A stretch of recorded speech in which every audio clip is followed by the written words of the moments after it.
जरा सी बात लेकिन हवा को कौन समझाए, दिए से मेरी माँ मेरे लिए काजल बनाती है।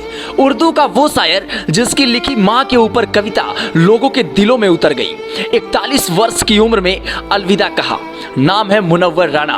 वो शायर जो सरकार की आंखों में आंखें डालकर अपने अल्फाजों से विरोध करने की हिम्मत रखता था, जिसने योगी की सरकार बनने पर पलायन तक की बात कह दी थी, जिन्होंने असहिष्णुता के मुद्दों पर अपने पुरस्कार तक को लौटा दिया था। जान लीजिए उस शायर मुनव्वर राना की कहानी। मशहूर शायर मुनव्वर राना का रविवार देर रात को दिल का दौरा पड़ने से निधन हो गया। उन्होंने 41 वर्ष की उम्र में लखनऊ के पीजीआई में अंतिम सांस ली। मुनव्वर राना लंबे समय से बीमार चल रहे थे, जिसके कारण उन्हें पीजीआई के आईसीयू में भर्ती कराया गया था। वो लंबे समय से गले के कैंसर से पीड़ित थे। मुनव्वर राना की बेटी सुमैया राना ने समाचार एजेंसी पीटीआई को बताया कि उनके पिता का लखनऊ के पीजीआई अस्पताल में निधन हो गया है। सोमवार को उनको सुपर्द खाक यानी अंतिम संस्कार उनका किया जाएगा। उनके परिवार में उनकी पत्नी, 4 बेटियां और 1 बेटे हैं। मुनव्वर का जन्म 26 नवंबर 1952 को उत्तर प्रदेश के रायबरेली जिले में हुआ था। 2014 में उन्हें उनकी लिखी कविता सहदाबा के लिए साहित्य अकादमी पुरस्कार दिया गया था। हालांकि बाद में उन्होंने इसे सरकार को वापस लौटा दिया था।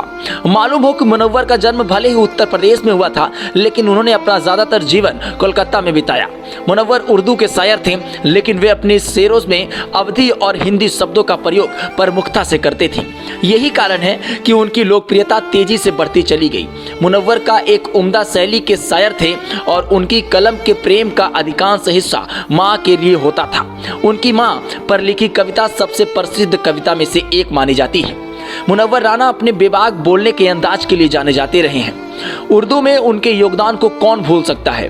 उन्होंने अपने गजलों और कविताओं से लोगों के दिलों में जगह बनाई है। अपनी लेखनी में हिंदी और अवधी शब्दों का वो अक्सर प्रयोग किया करते थे, जिसको प्रत्येक श्रोताओं द्वारा बहुत पसंद किया जाता था।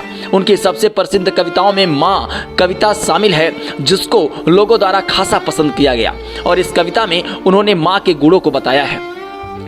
मुनव्वर राना उन लोगों में शामिल थे जिन्होंने असहिष्णुता के मुद्दे पर अपना पुरस्कार लौटा दिया था। उन्होंने इस पुरस्कार को लौटाते हुए कहा था कि साहित्यकारों और लेखकों को किसी न किसी पार्टी से जोड़ा जा रहा है, किसी को कांग्रेसी तो किसी को भाजपाई कहा जा रहा है। मैं मुसलमान हूं तो मुझे पाकिस्तानी भी करार दिया जा सकता है।